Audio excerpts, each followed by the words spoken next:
internet, and today we're going to do another book opinion, this time on The Forest of Hands and Teeth by Carrie Ryan. Now, this book I was not a fan of. I thought it was simply okay, and I think there are a couple of reasons why.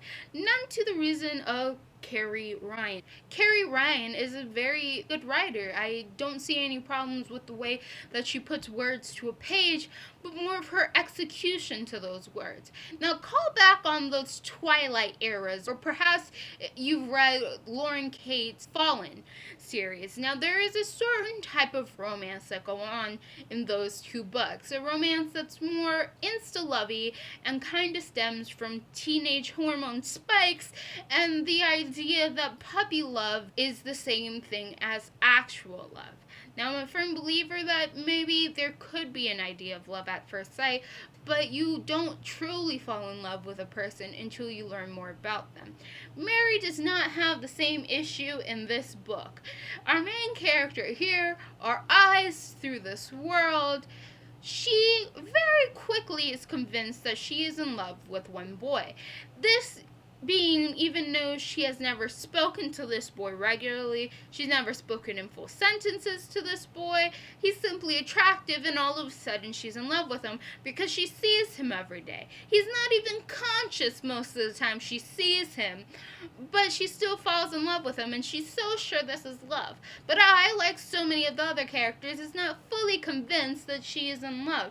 She's simply too obsessed with her own ideas of being free. In her little town, they're kind of a Puritan-ish society. Now, outside of these fences that surrounds their village, zombies are like banging against them, right? You get caught by a zombie, you get turned into a zombie, you know, the regular zombie lore. Now, her society is run by this cultish religious group called the Sisters, and her society also has a certain way of dealing with like love and relationships and marriage and all sorts of stuff. You figure that out in the book. You can read that yourself if you so choose to pick up this book. Anyway, point is that this heavily focuses on the romance aspect and Mary's romance. I was more interested in the cult idea, and if you had read my wrap-up, you would know that I mistakenly thought this was more of a witch cult kind of book versus a romance with zombies kind of book. But it is. And Ryan focuses more on the aspect of romance that happens to occur at the same time zombies are there, rather than focusing on the more interesting bits, at least what I find to be the more interesting bits, the secrets of the cult, why they function the way they do, what their secrets are, what's going on over there. I wanted to know more about that, but instead I got more of Mary's emotions towards this boy that I'm still not really convinced she was in love with. And so many of the other characters tell her that she does not know love. And I'm not quite sure if it was written because we are supposed to agree with those characters or because we're supposed to agree with Mary.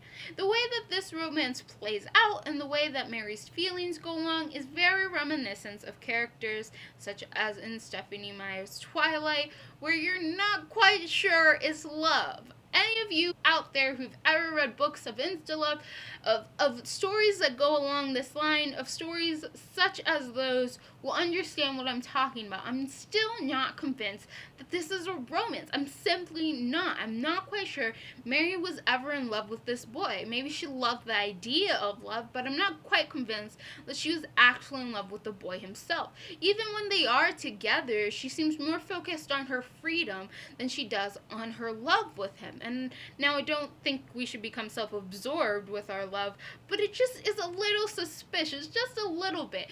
I understand, yeah, zombies are chasing her, stuff like that happens, you know, but her mental stability is not all there. It comes when we see in zombie movies and shows all the time, there's always that character that kind of breaks. They're not all there in the head. They're like desperate for hope or like kind of just willing to survive or do anything to do that. And Mary is that character. She's that character who's willing to do anything to survive and is kind of erratic at times. And you can see that in her emotions, or at least that's what I saw when I read this book.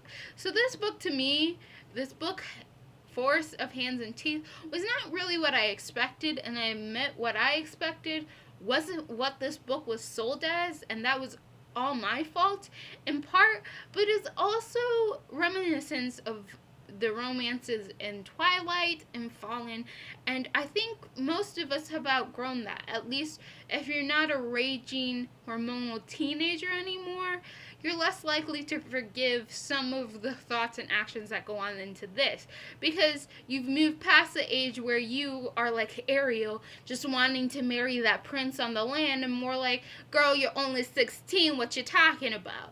I'm more of that girl, you're only 16 age, versus, yes, so romance. Yes, we want to escape the ocean to marry some prince we've only seen as a statue.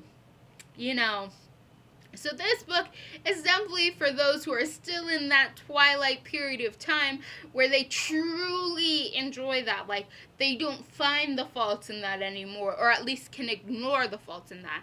I do think that this is a good book. It's not awful. I would never claim that for this book.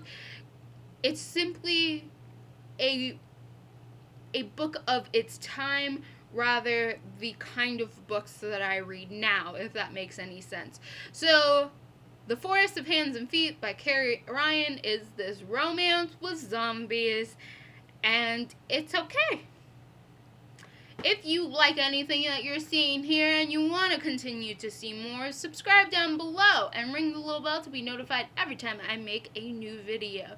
Remember, links down below to my social media sites and to my blog where I post more frequently my book opinions. Comment down below if you thought anything I said was good, if you thought it was bad, if you thought I was missing a lot of the points in this book and you want to have a little discussion. Comment down below, let me know what were your thoughts and opinions on this book. And that is it for this book opinion, so goodbye, Internet.